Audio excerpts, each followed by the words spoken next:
Monterey, California, where the season started, but that is not the case. The Finger Lakes area of New York, where they have been road racing since 1948. All started on the streets of the village of Watkins Glen, New York in 1948, then moved to a temporary circuit in 1953. And now, here we are. Since 1992, the racetrack has looked like this. 3.45 miles in length and all kinds of elevation changes. That means all kinds of challenges. Great passing zone, difficult braking zone, though, down into the turn one, then flying up through the S's, close to 170 miles an hour for these Lamborghinis as they head to the inner loop, and then down through the boot. Some great passing zones. The toe of the boot, the hairpin here, brings you up the hill. There's a look at the bus stop that was added in 1992. That's the inner loop. It cut down the straightaway speeds into that big carousel at the end of the back straightaway. And this racetrack has everything in the world that you could want, and sometimes things you don't want. Welcome, everyone. I'm Brian Till, along with Jeremy Shaw. We'll call all the action for you today. And Jeremy, Lamborghinis at Watkins Glen, it doesn't get any better than this. It does not, Brian. A fantastic field of cars here, the largest field ever in Lamborghini Super Trofeo North America. Unfortunately, we lost a couple after the qualifying sessions this morning.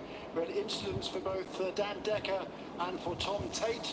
Their cars will not be repaired for today. Tom Tate certainly is done for the weekend. Dan Decker, though, it was just a rear corner on that car, but there wasn't enough time between qualifying and the race to get it prepared. But it should be out tomorrow. So both drivers are just fine, and they'll be watching this race with great eager anticipation to get ready for tomorrow's race.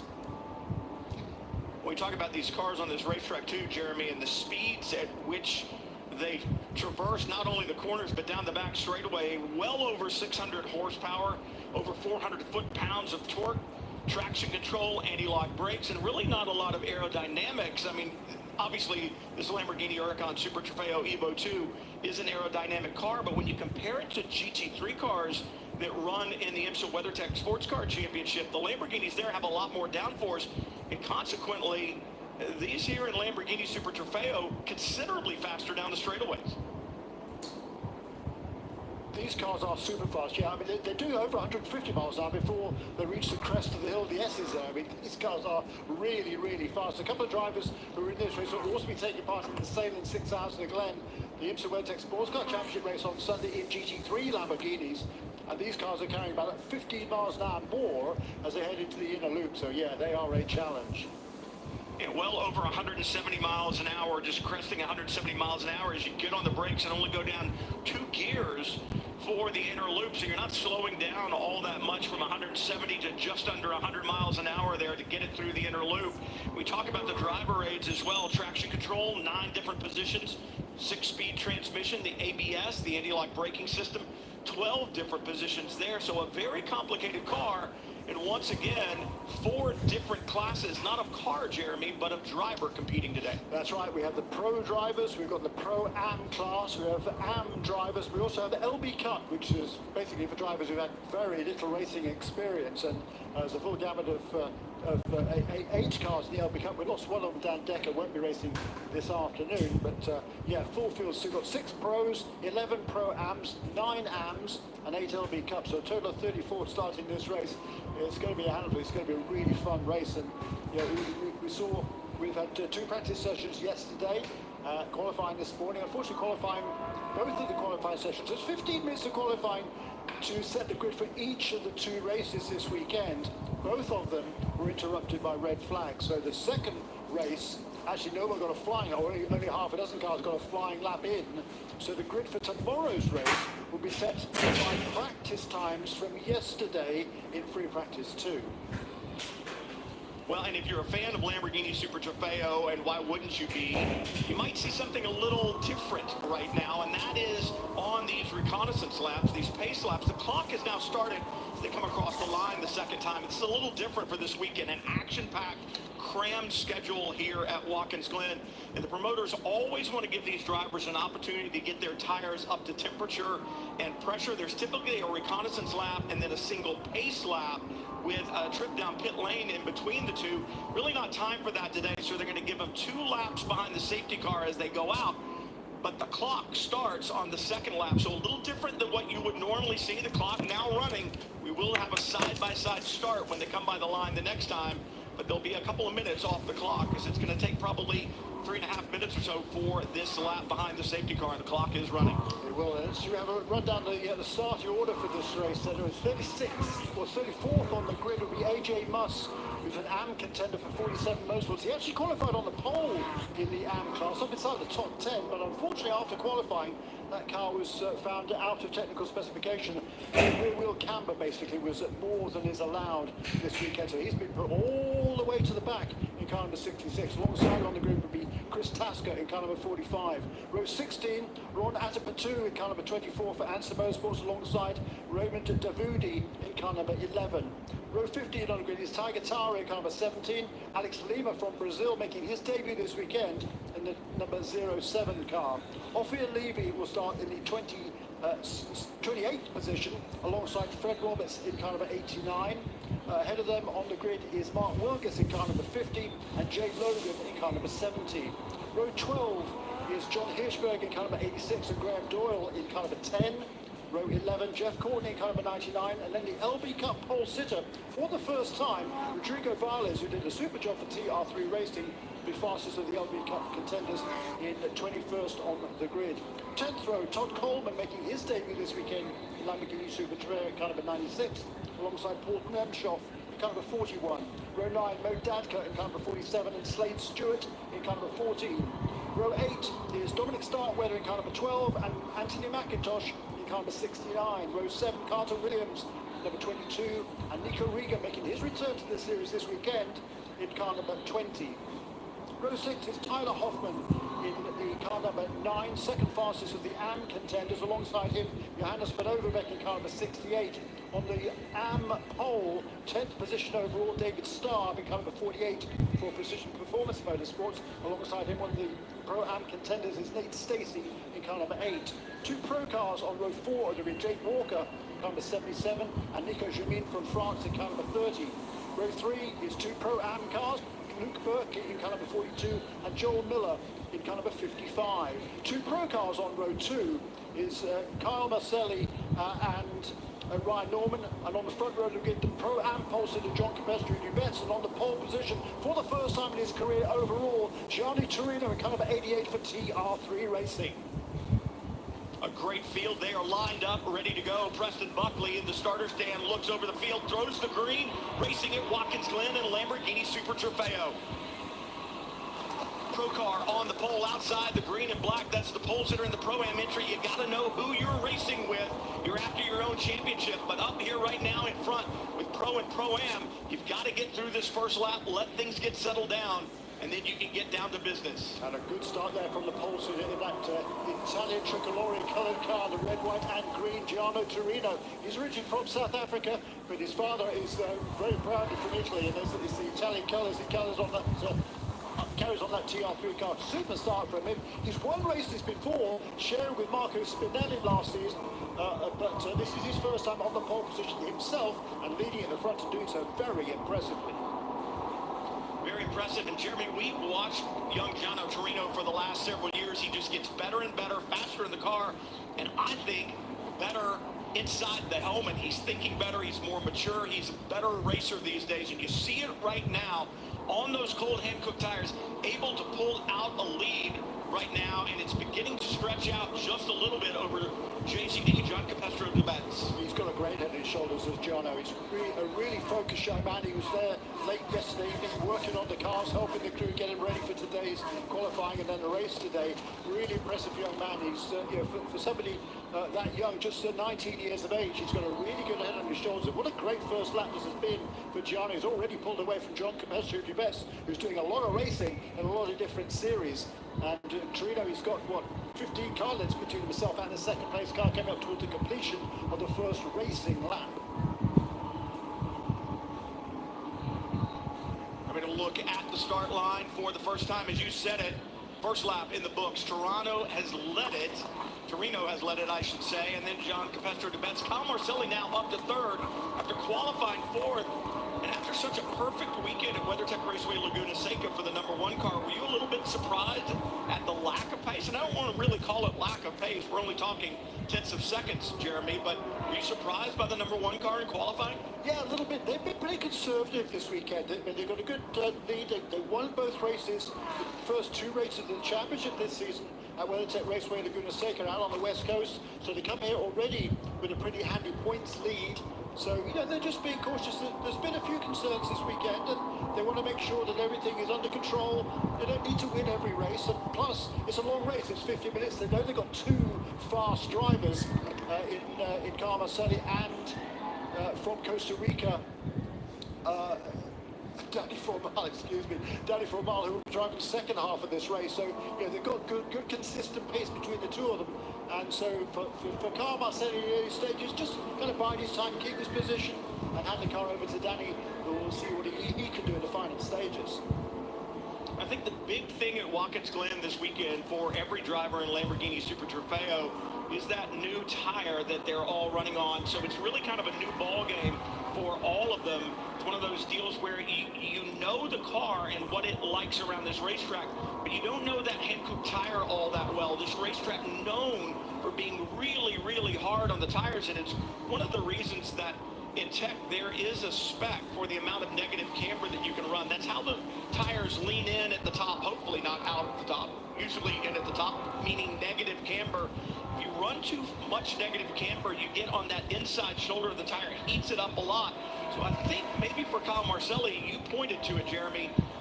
Mandian detto centrike, dengan habatus sauda dan melati putih, melemparkan kulit selama 8 jam. Kulit menjadi lebih lembut dan berseri. Cubalah sekarang Mandian detto centrike. You pointed to it, Jeremy. Be smart with the car. More importantly, be smart with the tire because you don't know that much about it, and you've got to hand your teammate who's going to run to the checker flag a good car that'll be stable all the way to the end. Well, that's the key here, of course, and you know, there's certainly the Wayne Taylor Racing with Andretti Autosport camp. They're running a handful of cars here, so you know, they know what these cars take. The car that was fastest in AM this morning, AJ Muss for 47 Motorsports, he was really quick. His teammates Joel Miller and Jake Walker were both fast as well. Not all of those car scores went through tech, so you would think that all three 47 Motorsports cars were running the same specifications in terms of the setup going into qualifying. The other two cars were detect, but only one of them was, and that was the car that was ultimately thrown out and put to the back. So I'm sure that team has gone back to the drawing board to make sure all of the cars are properly probably set for this race with the right camber angles on those tires, because certainly running more camber is going to give a better feel for the driver and more grip through the corners as well, but it also takes a lot more out of the tires, and that is why that camber restriction was brought in for this race weekend here at Watkins Glen International. Gino Torino leads overall. John Capestro de Betz runs in second on the racetrack, but first in the Pro-Am class. He and his teammate championship leaders in Pro-Am, and then David Staub back in the Am category runs 10th overall, but leads in Am. And Rodrigo Valles in LB Cup aboard the number 34 leads in that class. 4 different classes of drivers, as we said, and the reason that we point to drivers is because they all drive the exact same Lamborghini Huracan Super Trofeo Evo 2, and that is unique, I think, in motorsports, Jeremy, where the different classes, the different experience levels, all drive the same car. You know, it's one of those things that I think it really gives you as a driver a measuring stick. You're new, you want to come up, you want to improve. Well, guess what?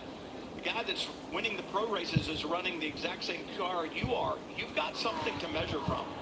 Yeah, I completely agree, and you know, it's one of the cool things about this series, and there's drivers of all ages here, of all levels of experience as well, and with there's so many teams and having teammates to compare notes with after each session, you know, everybody can learn.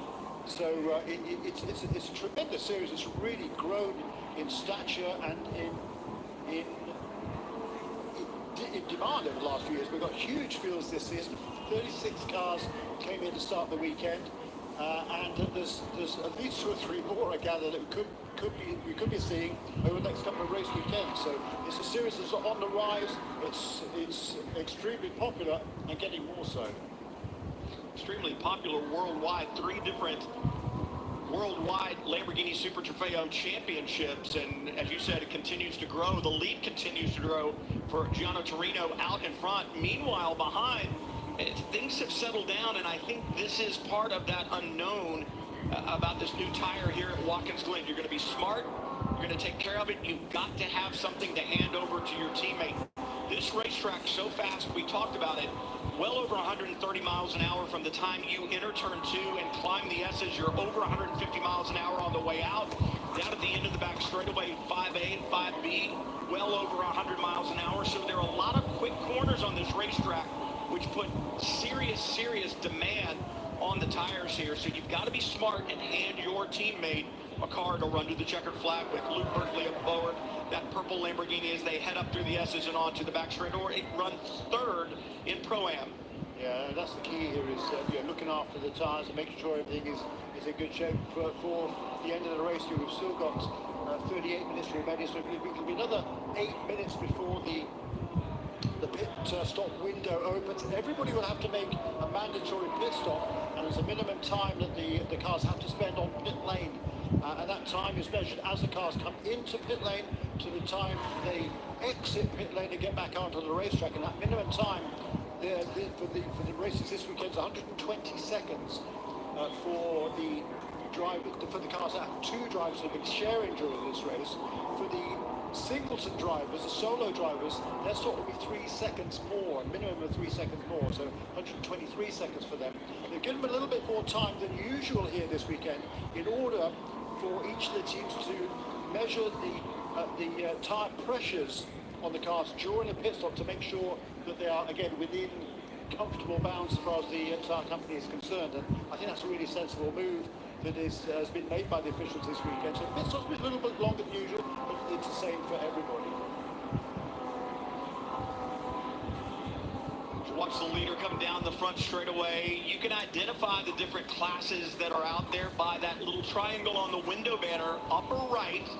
Different colors: orange for Pro, yellow for Pro-Am, green for Am, and blue for LB Cup. So in that right side of the windscreen, as the car is coming to you, you can see that color, or as they go by, and you'll know what class it is. Also on the back of the car, there is a small chiclet, we'll call it, designating the class. So if you're behind somebody and you're not really sure who it is, you'll know whether it's your class car or not by kind of identifying that little chiclet on the back. That helps you know, at least early on, do I really want to risk a lot to get by a car that's not in my class? But in that second run after the pit stop, if you're separated from your nearest competitor by another class car, I think the risk reward level has to go up, Jeremy.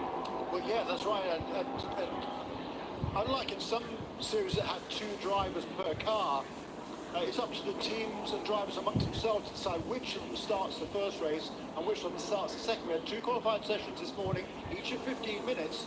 The first session set the grid for race 1, this race this afternoon. The second 50 minutes set the grid for race 2, although as we said, that was cut short due to an accident. But for some of the cars, the difference in lap times between the 2 drivers is pretty big. So the cars might be fast at the beginning of the race and not so much at the end, or the other way around. So again, it's paying attention to who is around you on the racetrack, just like you were talking about a couple of minutes ago. Nothing big here, at least as far as the lead goes. This is the Am battle for the lead. The 48 right now of David Staub has it.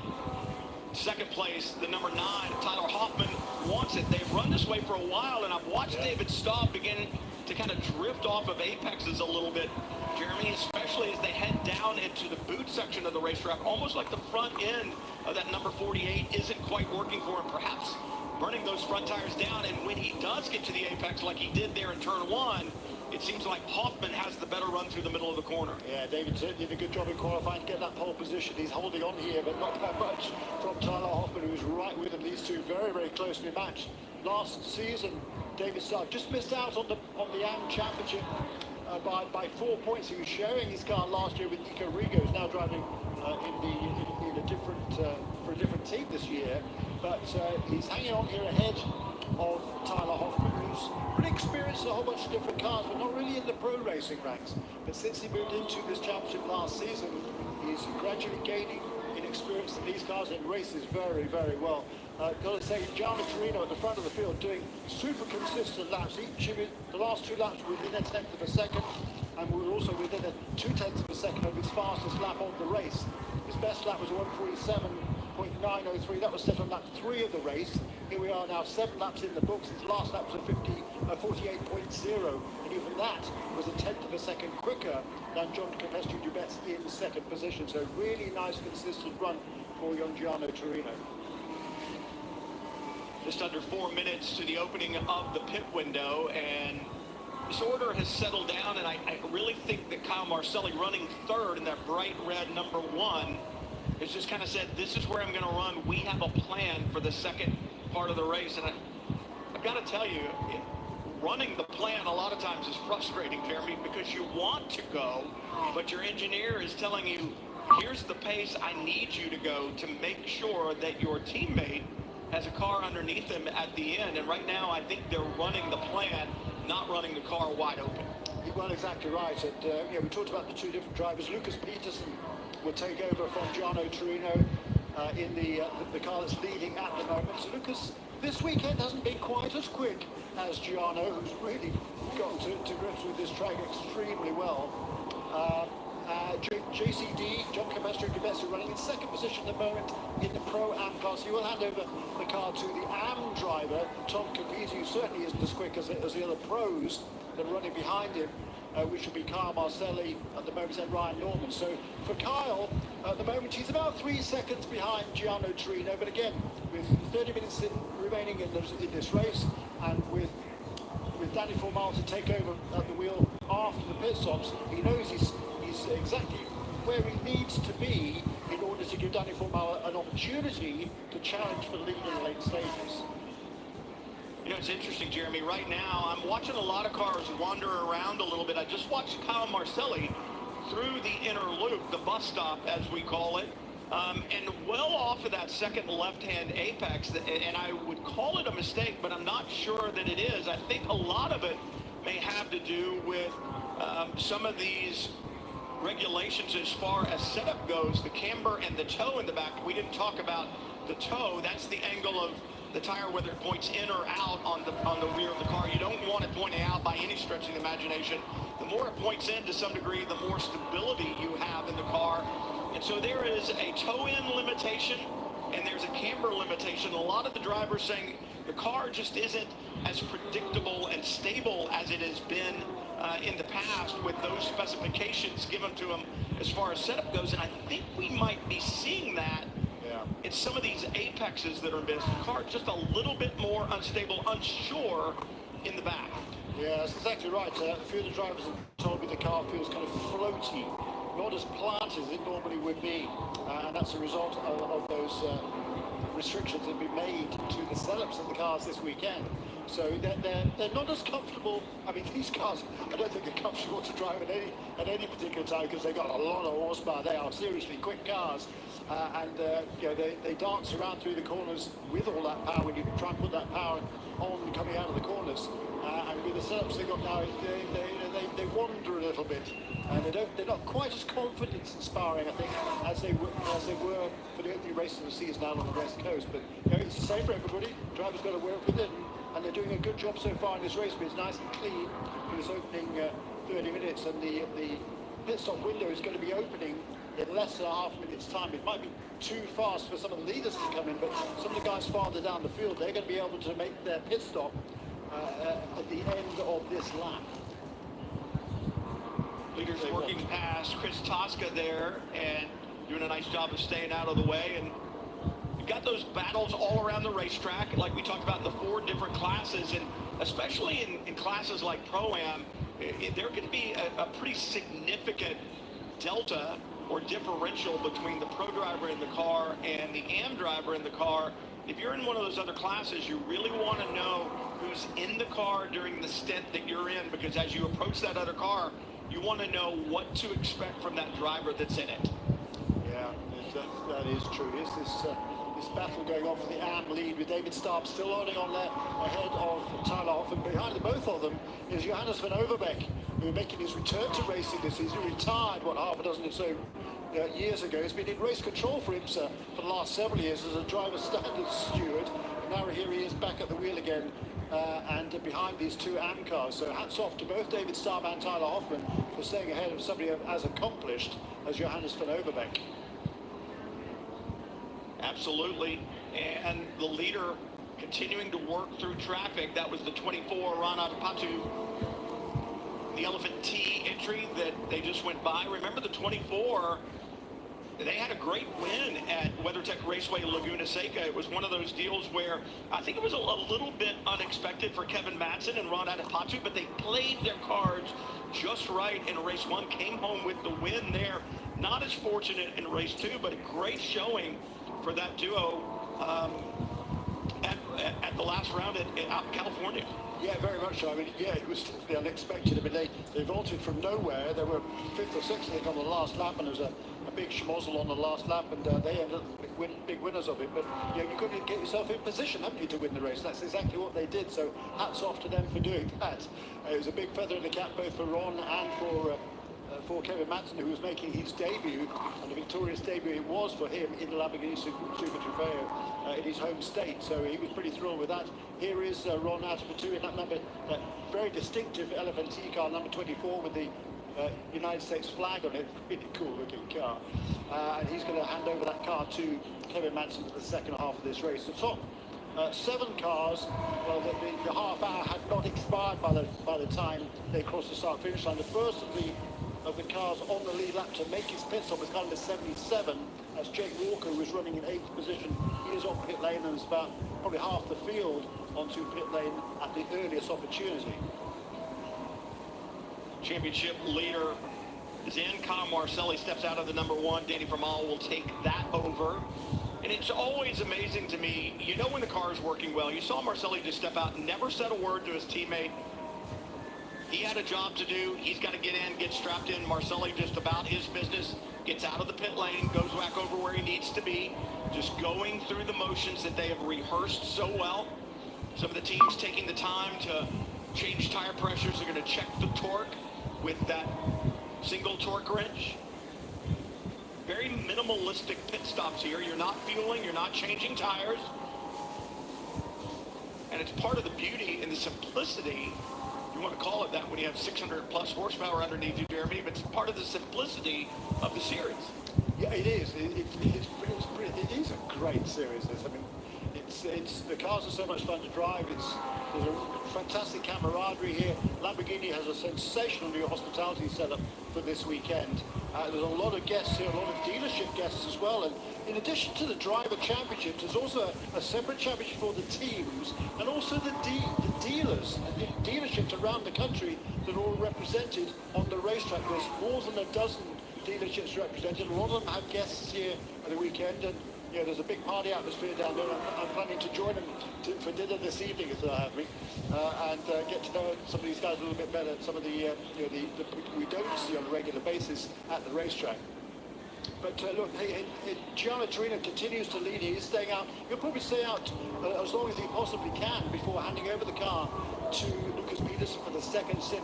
He's doing a really nice job. I mean, he's extending his lead over John Capestri Duvets in second place, and he was pulling away also from Kyle Marcelli too, so he's really doing a nice job. 1 minute 48.2 last time around for Gianno Torino. The only guy, I think that's faster than anybody else in this entire race, so that's how good a job he's doing. Consistent, fast pace out the front of the field for that distinctive number 88 car. Lamborghini Palm Beach, the dealership associated with the 88, they've got to be happy. You watch the front end of the Lamborghini dive under heavy braking into what we call the heel of the boot. That's turn 8 here at Watkins Glen. Then a very difficult kind of crest of a hill, turn 9, back onto what's known as the short course, and then the very, very quick turn 10 as Torino flashing the lights there saying, hey, I'm coming through. He doesn't want to be held up. Now is the time to make time on your other competitors while you've got clean racetrack. You talked about how fast this car is, Jeremy. It looks to be one of the more solid chassis out there. I've not seen Torino off the apexes, not seen the car wandering like I have with some of the other quality drivers in the field. Yeah, I agree. I mean, it really is a very impressive performance. By far the best for this young man in his young career. I mean, still only 19 years of age. He scored 4 wins last year in the overall, along with Marco Spinelli, who's a factory Lamborghini driver. But this year, he's the lead driver on this car, effectively, and for this team, TR3 Racing. It's a new team for him this season. He's really gelled well with that team, and just, again, good, consistent. Last lap, a little bit slow because he had some traffic on that last lap. But it was still a 1 minute 49, so it cost him about a second, but still, he's comfortably ahead of John Capestro de Betz. New Rexona. Brighter and fresher underarm for unstoppable confidence. Glow for it. First apex I've seen Torino miss as he headed down through turn 6, the laces of the boot, to the toe of the boot, climbing uphill, third gear corner, minimum speed in that corner is around 70 plus miles an hour. So even though it's a hairpin, because it climbs, you can get good grip on those Hankook tires that accelerate up and off, up to 4th gear, and then back to 3rd for turn 8. The right-hander that leads you back to the short course here at the Glen. Torino up front, then JCD. John Capestro de Betz runs second, but first in Pro-Am, followed by Joel Miller. None of those cars have made their pit stop yet. The pit window will be less than 3 minutes to go. I would expect to see them in this time by. Yeah, probably next. He could probably do one more lap, I think, without being worried about but that you're time risking limit. it. No, not really. He's got, as you say, it's nearly 3 minutes. Lap around here is less than 2, so he should be fine. As long as it's not a full course caution, however. If it's a full course That's caution, my point. well, okay, fair enough. If there's a full course caution, then pits are closed, and then he would be. Well, what's the technical term for that? Messed up, let's say, because he would have to delay his pit stop. But the second place car, I think, has realised that. Here is John Capestro de Betz onto the pit lane, and he will hand over this number 46 car for Precision Performance Motorsports to Tom Capizzi for the second stint. Capizzi comes around the back of the Lamborghini, and he will take over from JCD. John Capestro de Betz, one of these drivers who has been known to us for a while, Jeremy, but really over the last, I would say, 2 seasons has come into his own. He's had more opportunity, and when you get opportunity, you have to make the best of it. And that young man has been able to do exactly that. When the opportunities have been given to him, he has made the best of him. And every time he makes the best of that opportunity, guess what? He gets another one. Yeah, he does, doesn't he? And really, really impressive. Again, he's a hard worker, as you suggest there. He's from Southern California, from San Diego area. He's been coaching for a lot of years, and this opportunity has come up. He's hooked up with Tom Capizzi in a different series over the last couple of years, and both of them decided together to move into Lamborghini Super Trofeo, and they've taken to these cars like towards. And last year, John Capestro de Betz drove in this series with a different co-driver, Bryson Liu, won the Pro-Am Championship. Now with this different co-driver with whom he's driven in a different series in the past, Tom Capizzi, again in good stead coming into this weekend with a pole position today. He's tied on points with the Chien Chandra Soma, who is the other points leader. Here, though, is our race leader, Gianno Torino, in for his mandatory pit stop. It just cuts it close, right at a minute to go. And here's the problem. If you cut down a tire, full course yellow, if they close the pit lane, that may help him because they may say, hey, there was a minute left. The next time by, we'll let you in. But, man, you're relying. It's like playing baseball with a 3-2 count and relying on the umpire to put you on base. You don't rely on somebody else. You rely on yourself. You make good decisions. It just cuts it close, especially around a long racetrack like this. I would always like to have one lap in hand it works out this time, I'm just not that much of a gambler. Well, there you go. That's why you're not racing anymore. I mean, these guys are, they take risks, don't they? And it was a risk there for sure to stay out there, but it's paid off. He's come in, he's now made his stop. Lucas Peters is aboard that car there, checking the tyre pressures. We've got the extra time set aside to do so. And then, you know, when there's a clock on the dashboard, it'll tell him when he can leave the pit stall. He knows exactly how long it takes to get from his pit stall to the exit line, and that minimum time from pit in to pit out. He knows exactly. Everything is preset in these cars. It's sort of idiot-proof. There's lights on dashes and all sorts of things these days to help the drivers. All sorts of driver aids, like in our day, right?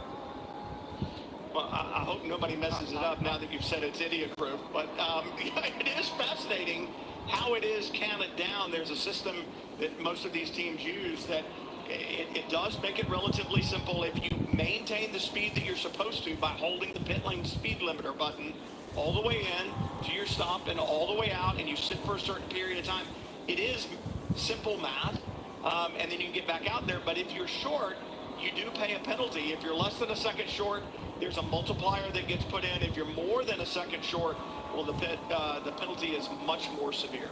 Yeah, that's right. So that's certainly something that the teams need to pay attention to. Look at the pit exit here. That is the red and white Harrison contracting car of Danny Formal, and he's quite a long way behind, isn't he? The Italian livery car now heading out of the inner loop, whereas only now is Danny Formal coming into it, so that's a pretty big deficit. That was a great first stint from Gianno Torino. Really impressive first stint. I agree, and I'll also harken back to something that I said earlier as I watched Danny Formal come into the bus stop under braking that time. The stability of the platform of the number one does not look as sound to me as the 88 that Gianno Torino has been on board, that Peterson now has control of. It just doesn't look, I'll use a Joey Hand term, it just doesn't look comfy, Jeremy, you know, both under braking and at corner entry. Yeah, no, fair comment, I think. And that car has been planted. They've got lots of information from the drivers there at TR3 Racing. They've expanded with an extra couple of cars this weekend. I think that's certainly helped them. And Gianno Torino really taking advantage of that.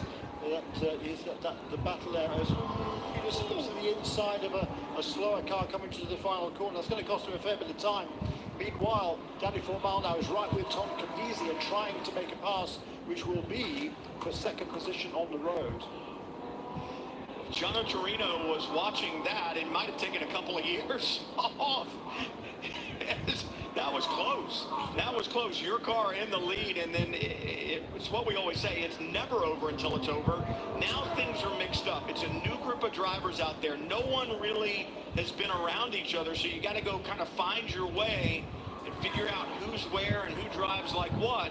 And it's going to take a couple of laps to get that sorted out, especially as you're working through that traffic. Well, that's right, and the complexion of the race could be quite different in this second stint, because we're going to see the drivers that had the cars that had their faster driver in early on slipping back now as the slower driver gets in, and other cars that had that waited to put their faster driver in the car, they're going to move up as this race progresses. The cars that don't have to change drivers, well, they'll be running a similar pace all the way through, but it's a fascinating format here. And 9.5 seconds was the lead that Lucas Peterson had over Tom Capizzi in second position as they crossed the line to complete their 16th lap. That was the out lap, though, for Lucas. And I think Tom Capizzi, he lost second position overall to Danny. Whoops, there's a mistake by Peterson at turn 8, Brian. That's going to bring Danny Formal a lot closer. Is he in sight there? Yeah, just about maybe coming out of turn 8. That was interesting. He uses the runoff, and now a problem for the 46 as well. The question is there something on the racetrack there, Jeremy? We've seen two good cars, front-running cars, with a problem in the same brake zone. Oh, and another one. That's the 30. Yeah, that's Sebastian Saavedra in the Ansimo sports car running in the 6th position. former IndyCar driver. He's just his second weekend in these cars. And another. Oh yeah, that's Wesley Slip in the car that was driven earlier in the race by Tyler Hoffman. That car was running for the lead, challenging for the lead in the AM class. There must be fluid of some type on the racetrack. It seems to be between turn-in and apex. We've had several cars with problems there. 46 goes around. That just looked like a spin on his own, and I would have said that's not a big deal. He just made a driver error, but we saw the 88 do it, and maybe Saavedra spins with sympathy, but I think he's a more experienced driver than that. I'm wondering if we've got some kind of a limited traction situation there. Turn into apex. Could be and 9. And that spin for Tom Capizzi, that cost Danny Formal quite a bit of time. He had to get on the brakes to avoid making contact with Capizzi. So he had not made that pass for second position before that moment for Capizzi. So Lucas Peterson, even with that moment, it was a 1 minute 53.3 for him, whereas his co-driver had been turning laps in the 48s pretty comfortably all the way through that stint. So it cost him a lot of time, but even with that, he was able to extend his lead over Danny Formal. Up into third position now is Ryan Norman in car number 84. Then Jake Walker, who's done a really nice job for the 47 Motorsports team in car number 77. So the top 4 cars are all pros. There's several spinners. Here's what I see is raindrops on the camera, and I'm thinking about the way this racetrack is laid out, Jeremy. Turn 1 is pretty much in line with exactly right. Turn 8, where we saw the problems before. Yeah, and it is certainly drizzling here. And contact. Turn 1, there is some contact. That's the exit of turn 1. Right, so top 4 cars are all pros. Then the Pro-Am leader is still Tom Capizzi. Bjorn Tanden has closed him right down in car number 42. The youngster, and the full course yellow. Okay, so the officials have recognised the fact that the track is getting really slippery out there. And out comes a full course caution with 13 minutes to go. Everybody on slick tyres. If it rains heavily, this race could be it for the race. That's significant impact, and I believe it looks like the 96. There, a lot of times you get that loss of grip going through 1 and the car hooks back to the inside. I think that's what has happened there. You see that rear damage. Find out what happened. Oh, you can tell there's just no grip. Cars going off 1, 2, 3. And you would think that there would be a slippery flag being displayed, the red and yellow flag being displayed at the entry to turn 1. And he just gets up on the paint, which probably has moisture on it, and around it goes. Traction control is not going to help you at that point in time. No, it's not, is it? And a lot of cars sliding wide there. So Lucas Peterson still leads this race, but if we go back to green, it's going to take a while to sort out the field because there was a whole bunch of cars about to be lapped by Peterson. There'll probably be some cars in between Peterson and the second place car, which is now Danny Formal. He got past Capizzi when Capizzi spun. But there's probably going to be some cars in between them when we get back to green. But for now, it's going to take quite a while to sort out this field.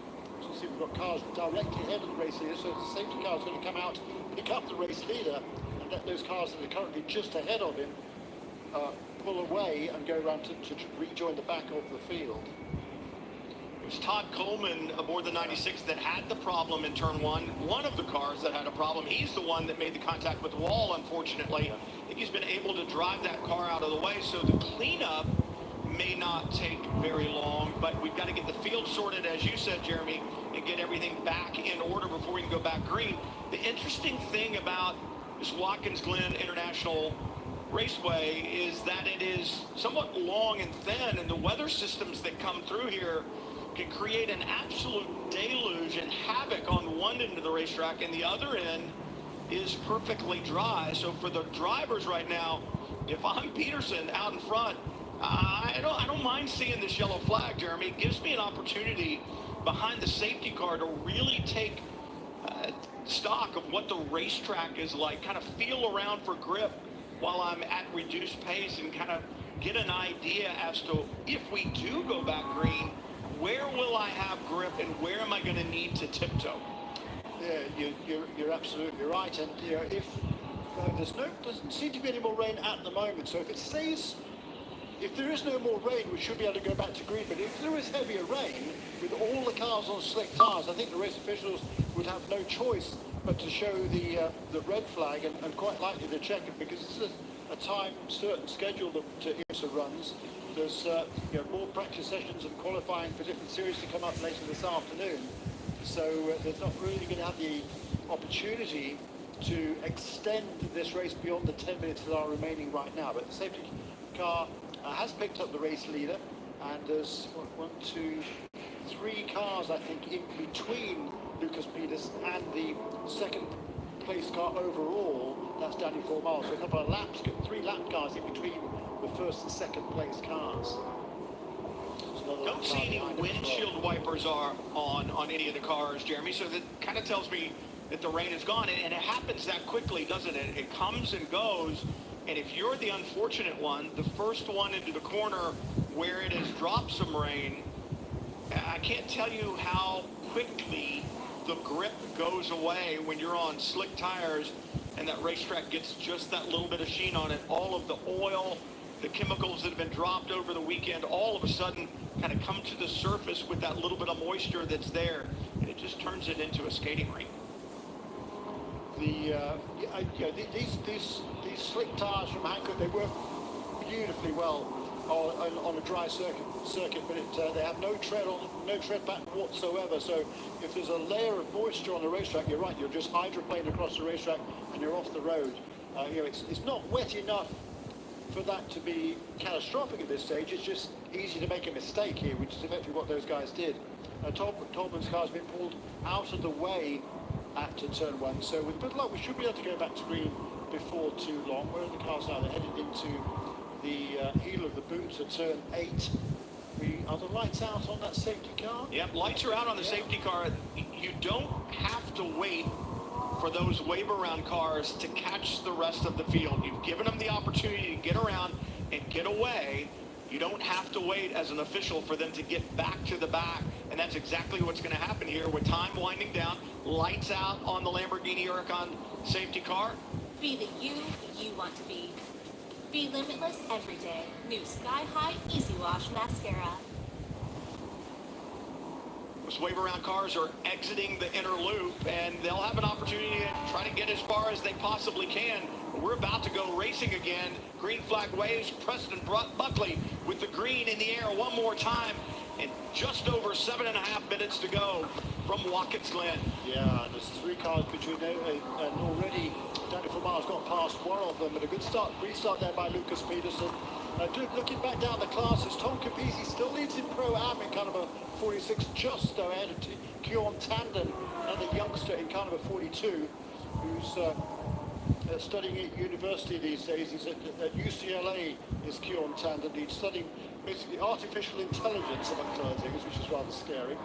But really impressive young man. He's challenging for the lead in Pro-Am. In Am is David Starb, who leads from Glenn McGee right behind us. Number 48 and 69 battle for the Am class. In the LB Cup, Mark Wilgus had not been lapped by the leader. Second place car, Rogelio Perugia, had been. So Mark Wilgus has almost a full lap on the second place car in LB Cup. So that's car number 50 that leads in LB Cup. Brian Till, Jeremy Shaw with you. Lamborghini Super Trofeo action from Watkins Glen. And right now, the 88 out in front, Lucas Peterson behind the wheel, and he needs to put his head down and go, even though there was considerable distance between himself and the bright number 1 of Danny Formal. Here's the reason, Jeremy. Short pit stop on the 88. There will be a post-race time penalty of 1.767 seconds on the 88. He needs to go. Danny Formal needs to go and close the gap as well. If he can get inside that time, he effectively would be your leader. It's Peterson who leads in Pro, Capizzi in Pro-Am, David Staub in Am, and Wilgus in the 50. in the LB Cup. Yeah, that's a good restart lap there for Lucas Peterson. 150.1. Danny Formal, the gap back to second place. 4 seconds between those two, and only 5.5 minutes remaining in this race. So probably another 3 laps, I think, for the leaders. That rain seems to have gone away right now, which is excellent news. Danny Formal is going to put his head down. He's just got past the number 07 car.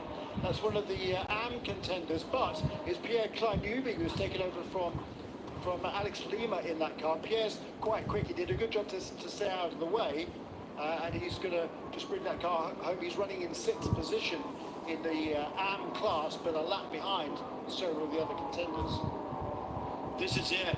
Just over 5 minutes to go, and Danny Formal needs to go. There's still rain in the area. I saw some raindrops on the camera in turn 1, and Formal held up a little bit with that traffic, but no one in front right now of Peterson in the 88. That yellow sorted the field, moved everybody back around and left the racetrack open. Jeff Courtney was the first in the 99 of those wave around cars, and he is well in front of the leaders right now. So for Peterson and for Formal, you know, both of those crews, Jeremy, are on the radio going, leave nothing on the table. It is go time. Give us everything that you've got. For Formal, he doesn't have to get to the rear wing. He just has to get to within 1.76 seconds. Yeah, that's right. And with the he's closing. He is closing quite rapidly. Yeah, no doubt about it. But it's certainly more than that time differential at the moment. We'll see what the differential is as they come across the line there. But certainly Danny Formal is pushing hard in 2nd position. Chris Peterson, he'll know what sort of he knows how quick Danny Formal is. And he's just got to do the best he can. 149.4 there. Wow. For Lucas Peterson against a 148.6 for Danny Formal. So He took off less than a second. He took off 0.8 seconds. Yeah, but there's 3.2 seconds between them, and there's only three laps to go. So if Lucas can maintain that sort of pace relative to the other guys, he should be okay. Look at this battle farther down the field. It's Shian Chandrasoma in car number 20 there, is now in 2nd position in